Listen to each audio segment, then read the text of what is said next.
தமிழக வெற்றி கழக கொடி ஏற்றப்பட்டுள்ளது. மேலும் கூடுதல் விவரங்களை செய்தியாளர் சந்தோஷ் வழங்க கேட்கலாம். சந்தோஷ், தற்பொழுது நிர்வாகிகளோடு பேசக்கூடிய தமிழக வெற்றி கழக தலைவர் விஜய் செய்தியாளர்கள் சந்திப்புக்கான வாய்ப்புகள் உள்ளதா?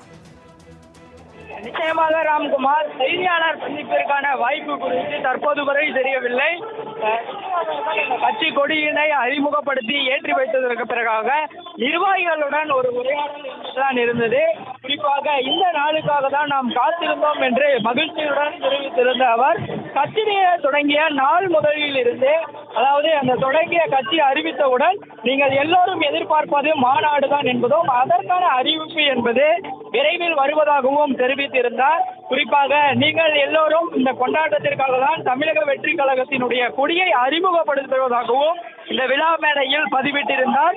தமிழ்நாட்டிற்காக இதுவரை நமக்காக உழைத்தோம் என்றும் பதிவிட்ட அவர், இனிவரும் காலங்களில் தமிழ்நாட்டிற்காகவும் தமிழ்நாட்டு மக்களின் உயர்வுக்காகவும் நாம் உழைக்க வேண்டும் என்பதையும் தெரிவித்திருந்தார். கட்சியினுடைய கொடியினை அறிமுகப்படுத்துவதற்காகவும் அதன் பிறகாக அந்த கட்சியில் பதியப்பட்டுள்ள பொறிக்கப்பட்டுள்ள அந்த நிறங்கள் மற்றும் இடம்பெற்றுள்ள படங்கள் குறித்தான கதை ஒன்று இருக்கும், அதனையும் சொல்வதாக தெரிவித்திருந்தார். குறிப்பாக ஒரு வசனத்தை குறிப்பிட்டு அந்த பதிவிட்டன என்பதை சொல்லியிருந்தார்.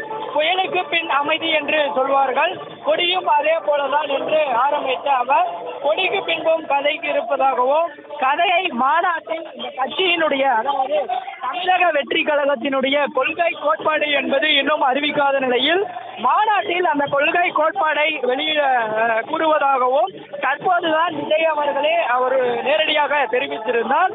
அப்போது கொள்கை கோட்பாடுடன் கட்சி கொடிக்கான அந்த கதையினை சொல்வதாகவும் தெரிவித்திருந்தார். குறிப்பாக அவருடைய நிர்வாகிகளுடைய அந்த உரையாற்றலின் போது நல்லதே நடக்கும், வெற்றி நிச்சயம் என்பதனை பதிவிட்டிருந்தார்.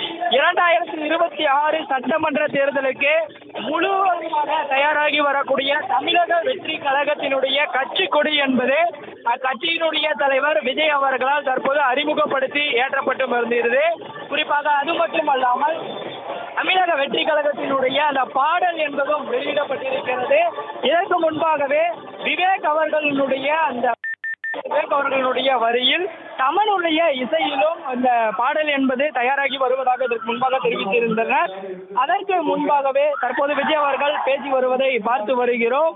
முக்கியமாக அனைவரும் உணவை அருந்திவிட்டு செல்ல வேண்டும் என்பதையும் தற்போது அறிவுறுத்தி வரக்கூடிய அந்த நேரலையை தான் பார்த்து வருகிறோம்.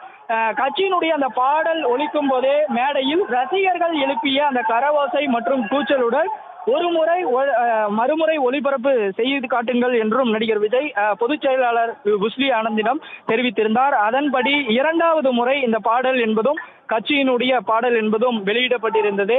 அதனை காட்சிப்படுத்துவதற்கு பிறகாக தற்போது விஜயினுடைய மேடை பேச்சுக்கு பிறகாகவும் மீண்டும் ஒரு முறை அவர் அந்த பாடல் என்பதும் ஒலிக்கப்பட்டதற்கு பிறகாக தான் பல்வேறு கருத்துக்களையும் சொல்லாமல், குறிப்பாக நிர்வாகிகள் மற்றும் ஆலோசகர்களுடன் தொடர்ச்சியாக இதுவரை நம்மளுக்காக உழைத்தோம், இனிவரும் காலங்களில் தமிழ்நாட்டு மக்களுக்காக உழைப்போம் என்றும், இந்த நாளுக்காக தான் எல்லோரும் காத்திருந்தோம் என்றும், சந்தோஷமான நாள் என்பது குறித்து குறிப்பிட்டு பேசியதும் குறிப்பிடத்தக்கது. ராம்குமார்.